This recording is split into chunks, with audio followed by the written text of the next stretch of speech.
मित्रों, करवा चौथ उत्तर भारत के खास त्योहारों में से एक माना गया है, जो खास तौर से विवाहित महिलाओं के लिए है। यह पर्व हिंदू कैलेंडर के कार्तिक महीने की कृष्ण पक्ष की चतुर्थी तिथि को मनाया जाता है। महिलाएं इस दिन अपने पति की लंबी उम्र के लिए व्रत रखती हैं एवं शाम को चंद्रमा को देखकर ही व्रत खोलती हैं। यह व्रत खास तौर से उत्तर भारत जैसे पंजाब, हरियाणा, राजस्थान, उत्तर प्रदेश, मध्य प्रदेश, बिहार में ही किया जाता है। इस दिन भगवान गणेश एवं शिव पार्वती जी की साथ ही साथ करवा माता की पूजा की जाती है। तो आइए मित्रों, अब जानते हैं करवा चौथ का इतिहास और इसकी कथा। यूँ तो करवा चौथ की कई कथाएं प्रचलित हैं, लेकिन ऐसी मान्यता है कि ये परंपरा देवताओं के समय से चली आ रही है। कहा जाता है कि देवताओं एवं दानवों के युद्ध के दौरान देवों को विजयी बनाने के लिए ब्रह्मा जी ने देवों की पत्नियों को व्रत रखने का सुझाव दिया था,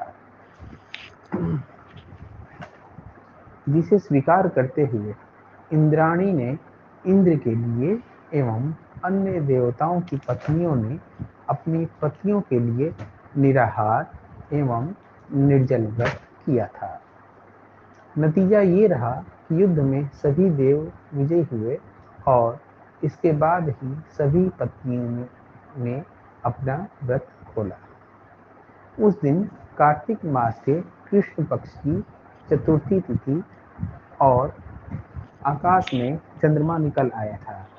मान्यता है कि तभी से करवा चौथ का व्रत शुरू हुआ है। ये भी कहा जाता है कि शिव जी को प्राप्त करने के लिए देवी पार्वती ने भी इस व्रत को किया हुआ था।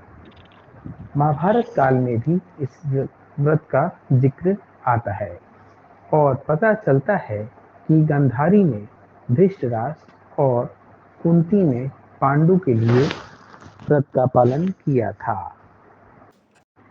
आइए मित्रों, अब जानते हैं करवा चौथ की कहानी। बहुत समय पहले की बात है। एक साहूकार के 7 बेटे और उनकी एक बहन करवा थी। सभी सातों भाई अपनी बहन से बहुत प्रेम करते थे। प्यार इतना था कि वो पहले उसे खाना खिलाते और बाद में खुद खाते। एक बार उनकी बहन ससुराल से मायके आई हुई थी।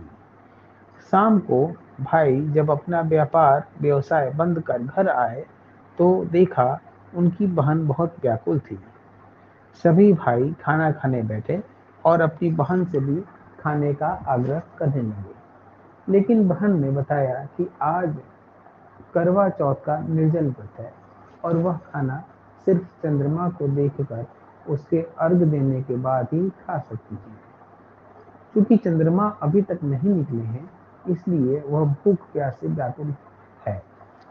ऐसे में सबसे छोटे भाई को अपनी बहन की हालत देखी नहीं गई और वह दूर पीपल के पेड़ पर एक दीपक जलाकर छलने की ओट में रख देता है। दूर से देखने पर वह ऐसा लगता है जैसे चतुर्थी का चांद हो। भाई अपनी बहन को बताता है कि चांद निकल आया है, तुम उसे अर्घ देने के बाद भोजन कर सकती हो। बहन खुशी के मारे सीढ़ियों पर चढ़कर चांद को देखती है, उसे अर्घ देकर खाना खाने बैठ जाती है।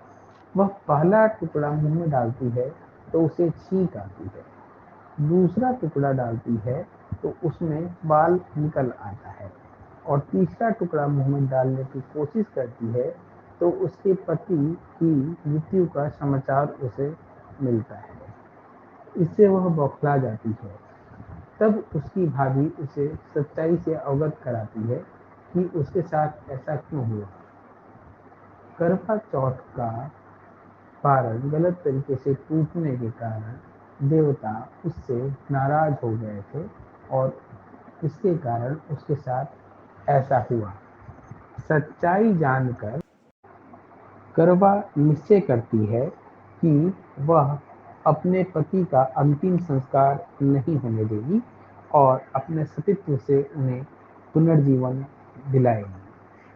वह पूरे 1 साल तक अपने पति के शव के पास बैठी रहती है, उसकी देखभाल करती है, उसके ऊपर उगने वाली सुई-नुमा घास को वह एकत्रित करती जाती है। 1 साल बाद फिर करवा चौथ का दिन आता है। उसकी सभी भाभियां करवा चौथ का व्रत रखती हैं। जब भाभियां उससे आशीर्वाद लेने आती हैं, तो वह प्रत्येक भाभी से यम सुई ले लो, ये सुई दे दो, मुझे भी अपने जैसी सुहागिन बना दो, ऐसा आग्रह करती है। लेकिन हर बार भाभी उससे अगली भाभी से आग्रह करने का कहकर चली जाती है। इस प्रकार जब छठे नंबर की भाभी आती हैं, तो करवा उससे भी यही बात दोहराती है। यह भाभी उससे बताती है कि चूंकि सबसे छोटे भाई की वजह से उसका व्रत टूटा था, अतः उसकी पत्नी में ही वह शक्ति है कि वह तुम्हारे पति को दोबारा जीवित करा सकती है। इसलिए जब वह आए तो तुम उसे पकड़ लेना और जब तक वह तुम्हारे पति को जिंदा ना कर दे, उसे नहीं छोड़ना। ऐसा कह के वह चली जाती है। सबसे अंत में छोटी भाभी आती है। करवा उनसे भी सुहागिन बनने का आग्रह करती है, लेकिन वह टाल मटोली करने लगती है। इसे देख करवा उन्हें जोर से पकड़ लेती है और अपने सुहाग को जिंदा करने के लिए कहती है। भाभी उससे छुड़ाने के लिए नोचती है, खसोटती है, लेकिन करवा नहीं छोड़ती है। उसकी तपस्या को देख भाभी पसीज जाती है और अपनी छोटी उंगली को चीरकर उसमें से अमृत पति के मुंह में डाल देती है। करवा का पति तुरंत श्री गणेश कहता हुआ उठ बैठता है। इस प्रकार प्रभु कृपा से उसकी छोटी भाभी के माध्यम से करवा को अपना सुहाग वापस मिल जाता है।